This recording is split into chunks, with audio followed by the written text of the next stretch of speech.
তো তেল শেষ হয়ে গেছে, এখন হচ্ছে টোটাল আছে হচ্ছে 4512 কিলো। কালকে তো তেল শেষ হয় নাই, তো আজকে আর কি ভিডিওটা বানাতে বের হয়ে গেলাম। তো এখানে রয়েছে হচ্ছে 4512 কিলো। তো আমি এই ট্রিপ বিটা জিরো করে নিব।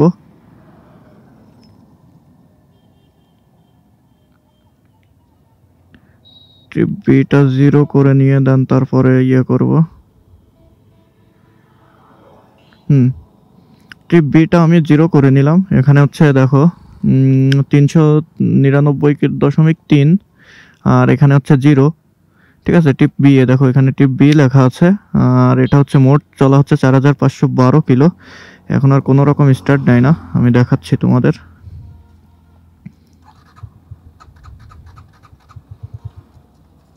কোনো রকম স্টার্ট নিবে না, তেল নাই,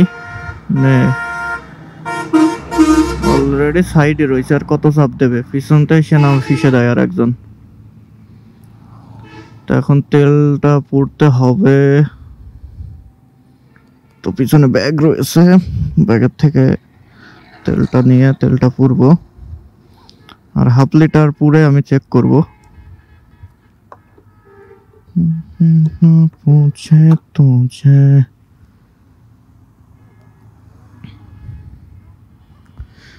আর এটা হচ্ছে ফুল ইয়ে আছে, হ্যাঁ হাফ লিটার আছে, মানে 50 পয়েন্ট পুরো। আর পুরো 50 পয়েন্ট আছে।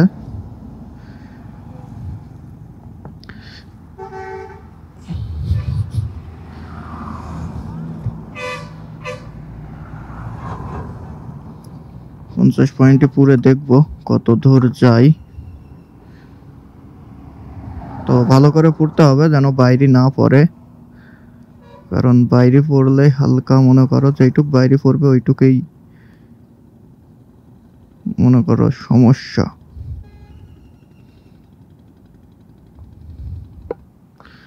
বোতলটা রেখে দিব।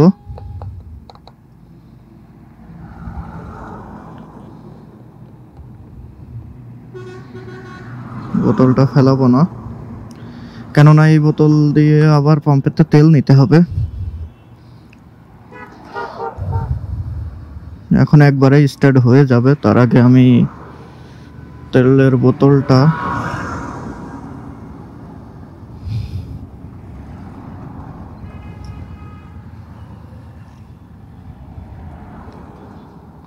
তেলের বোতল পুরে দিলাম। আর দেখো আরেকটা লিটারে হালকা আছে তেল।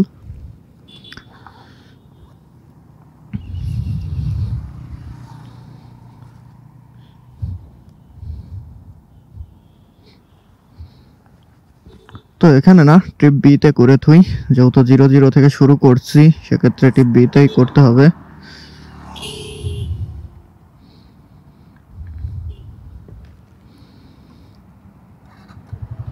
একবারে স্টার্ট হয়ে গেছে।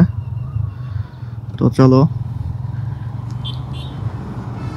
একটু টানবো, কারণ একটু টেনে মাইলেজটা চেক করতে হবে। তো চলো কত দূরে যাওয়া যায় এই তেলে দেখবো। তো ইন্ট্রোটা দেওয়া হয়নি। সো হ্যালো গাইজ, আসসালামু আলাইকুম। কি অবস্থা সবার? আই হোপ কি গাইজ সবাই ভালো আছেন। তো আজকে মাইলেজ টেস্টের ভিডিও করব, যেহেতু ওখান থেকে জিরো হয়েছে তোমরা দেখছো। তো জিরো অলরেডি 2 পয়েন্ট চলে আসছি। তো দেখবো যে হাফ লিটার তেলে কতটুকু যায়, যেহেতু আমরা মনে করো তেল আবার হাফ লিটার বোতলের ওখান থেকে তেল নিয়ে নিব, যে হাফ লিটার বোতলটা ঢোকালাম, কারণ দেখা যাচ্ছে যে কোন জায়গায় শেষ হয়, আবার ব্যাকে তো আসতে হবে। তো আশা করা যায় আই থিঙ্ক 22-23 কিলো যাবে হাফ লিটার তেলে। তো দেখতে পারবো যে কত কিলো যায়। তো ব্যাপার না, চলো যাই। আর আমি টার্মিনাল কেবল পার হই নাই, মানে টার্মিনাল পৌঁছাইও নাই এখন। এই যে টার্মিনাল পৌঁছাই গেছি, এটা হচ্ছে টার্মিনালের ভিতরে। আর এত সময় ছিলাম কলারহাটার ভিতর। তো চলো যাবো হচ্ছে মধুপুর রোডেই, কারণ অন্যদিকে যে টানতে পারবো না, কেননা অন্যদিকে যে টানবো। আর কুষ্টিয়া রোডে অলরেডি কালকে গিয়েছি, কালকে তেল পুরাই নাই। তো আজকে আবার চাচ্ছি না যে কুষ্টিয়া রোডে যাই। পুলিশ সিগন্যাল দিয়েছে কোন দিকে যাবে কোন দিক, মানে কি এটা কি নতুন টেকনিক নাকি নাকি জানি। তো চলো যাওয়া যাক। আর সামনে আই থিঙ্ক পুলিশ ধরতে পারে, কি জানি এই রোডে ধরবে কিনা। ওই রোডে তো কালকে ধরি নাই, শুক্রবারে বেশি ধরে আই থিঙ্ক। সিগন্যাল দিয়ে রাখছে কত আগের থেকে, ভালো এটা, খারাপ না। তো চলো আমরা তেল নিব হচ্ছে মাসুম মিয়ার পাম্পের থেকে।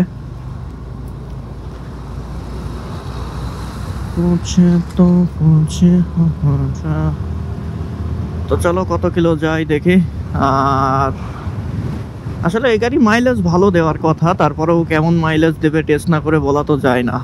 এমনি নর্মালি আমি আজ পর্যন্ত মানে গাড়ি কিনে 4500 কিলো মতন চলছে, এখনো পর্যন্ত ওইভাবে করি নাই আমি, যে গাড়ি ট্যাঙ্কে কোনো সময় খালি হয় নাই। ওই দেখা যাচ্ছে এক দাগ চলে আসছে, মানে এমনভাবে চলাচ্ছি, এক দাগ চলে আসছে, এক দাগের পরে আবার পড়ছি। তো অনেকেই দেখলাম যে ফেসবুকে কমেন্ট করছে, এটা ঝিনাদা বাইকার ক্লাবসে, যে ভাই আমি জিক্সার এফআই এবিএস নিয়েছি, এটার আমি কাটা বুঝবো কি করে যে কয় কাটায় কয় লিটার তেল আছে।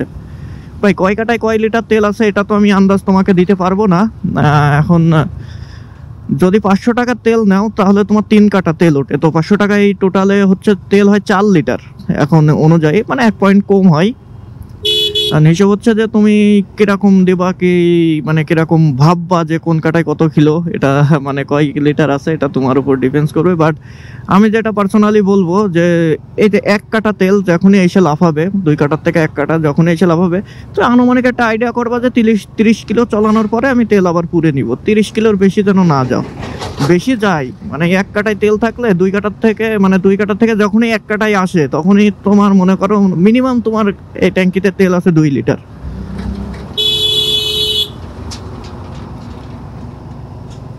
তো যাই হোক গাড়িটা ওভারটেক করতে পারি নাই, এই কোলে কেমনে চাপা মারছিল। তো আমরা হচ্ছে আমি তোমাকে এটা বলতে পারি যখনই 1 লিটার তেলে চলে আসবে তখনই তুমি এটা করতে পারো।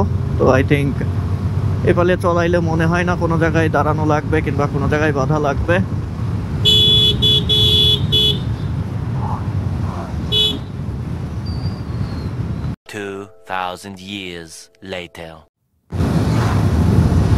তো যাই হোক অলরেডি 7 কিলো চালাই ফেলছি, এখন যাব হচ্ছে এখান থেকে আমি 15 কিলো পর্যন্ত যাব, যতদূর যাওয়া যায়। বাট 15 কিলো পরে আবার ব্যাক করব, 15 কিলো পরে ব্যাক করব, কারণ তেলেও তো ভাড়া লাগবে। আমি যেয়ে আবার ঘুরে আসবো, আসে আবার পাম্পে ঢোকা লাগবে, সেটা তো বলছই। শীত ভালোই লাগছে, কারণ 2বার টানছি তো শীত লেগে গেছে। তো চলো সবসময় 70-80-র ভিতরে থাকার চিন্তা ভাবনা করবো, আর আরপিএম 6000 থেকে 7000-এর ভিতর এটা থাকার ট্রাই করব। তো কত দেখি করে, কত কিলো চলে সেটা দেখবো।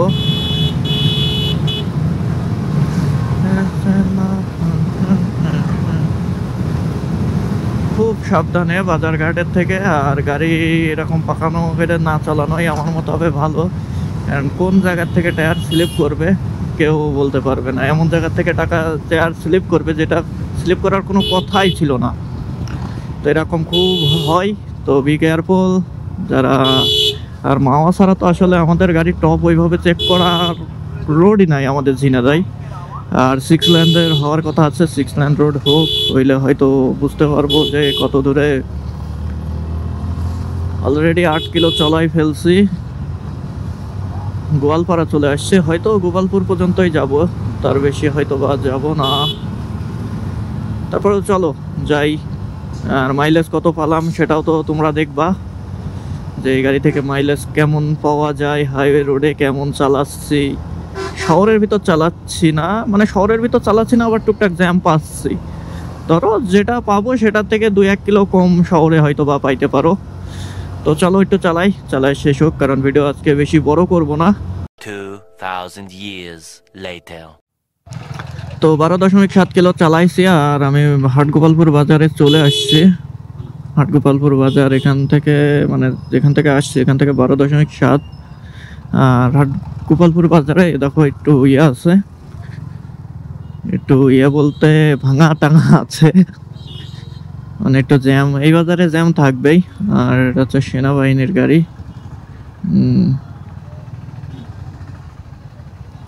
সেনাবাহিনীর গাড়িতে এরকম নাম্বার লেখা থাকে, টুল বক্স। আর বড় গাড়ি ছোট গাড়িদের কিছুই মনে করে না। এনআরবিসি ব্যাংক এটা। ঝিনাইদহ কত মানে দুই একজন এখানেও ট্রান্সফার হয়েছে, দুই একজন মানে কম বেশি আছেই। যখন দোকানে থাকতাম তখন একটু আশা লাগতো এদিক। এখন তো ধরাবান্ধা কোনো জায়গায় না। ধরাবান্ধা থাকলেই যে তোমাদের সাথে এইভাবে আসা হইতো না, কিছু না। বাট এটা খুব শীঘ্রই একটা ইনকাম সোর্স পার্মানেন্টলি করতে হবে। 13 কিলো চলে আসছি, তো যাব নাকি আর? এখান থেকে আর বেশি দূর মনে হয় না যাওয়া উচিত হবে। 13-26 এর ভিতরে চেক হয়ে যাবে। তো চলো সামনের থেকে একটু ঘুরে তারপরে ঘুরে যাই। এখান থেকে আর 1 কিলো দরকার হয় যাই। চলো 1 কিলো মতনই যাই। আর এখানে যে হাট গোপালপুর মারা না কি যেন একটা স্কুল, এটা বাংলাদেশ পুলিশের এটা এরা ধরে, এই পুলিশটা সব ধরে তোমার হচ্ছে মনে করো রাত্রে, এমনিতেও ধরে রাত্রে বাদেও। যদি সেরকম টার্গেট থাকে তাহলে তো ধরবেই। এদের গাড়ি ধরার নিয়ম কিরকম আমি বুঝি না, এক এক সময় ধরে এক এক সময় ধরে না। আর এখন তো বিশেষ করে এখন একটু অন্যরকমই হয়ে গেছে।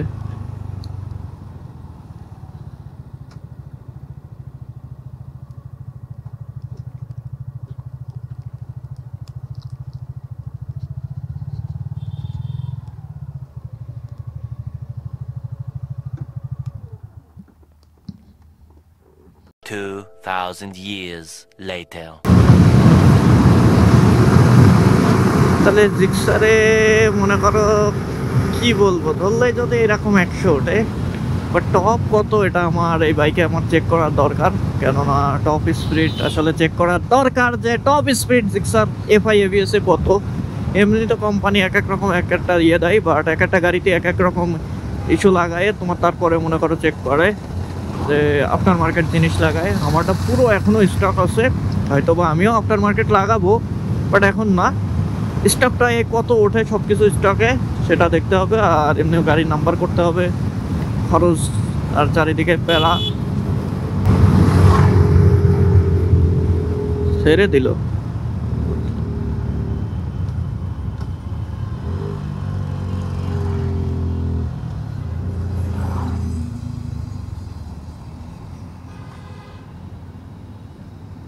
কি কথা বলে?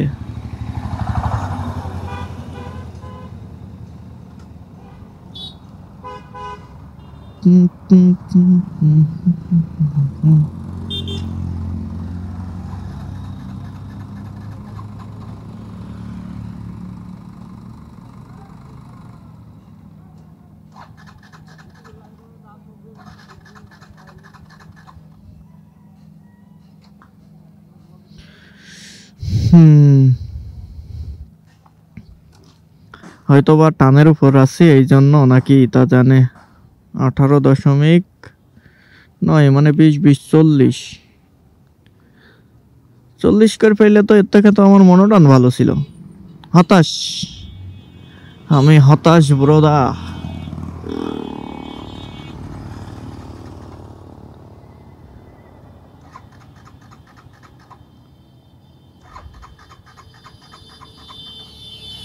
চলো তেলপুরি, দ্বিতীয় কোনো অপশন নাই।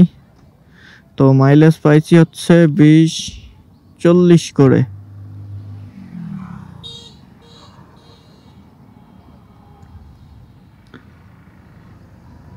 ওই শহর দিয়ে মনে করো চালাইলে, শহর দিয়ে এদিকে চালাইলে 40 করে পাবা। বাট হতাশ আমি,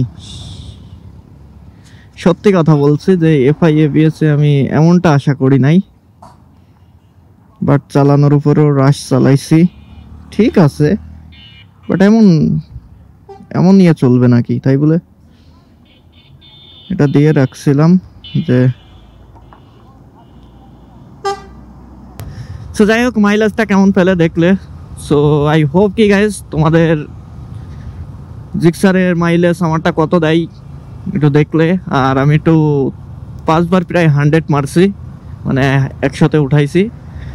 তো যাই হোক, আজকের ভিডিওটা আর বেশি বড় না করি, তো আজকের ভিডিওটা এই পর্যন্তই। যদি ভিডিওটা ভালো লাগে তাহলে অবশ্যই ভিডিওটা লাইক করবেন, আর আমাদের পেজে অথবা চ্যানেলে নতুন হয়ে থাকলে অবশ্যই, যদি ইউটিউব চ্যানেল থেকে দেখেন তাহলে চ্যানেলটি সাবস্ক্রাইব করবেন, আর যদি পেজ থেকে দেখেন তাহলে পেজটি ফলো করবেন। তো দেখা হচ্ছে নেক্সট কোনো ভিডিওতে। তত সময় ভালো থাকুন, সুস্থ থাকুন, আল্লাহ হাফেজ।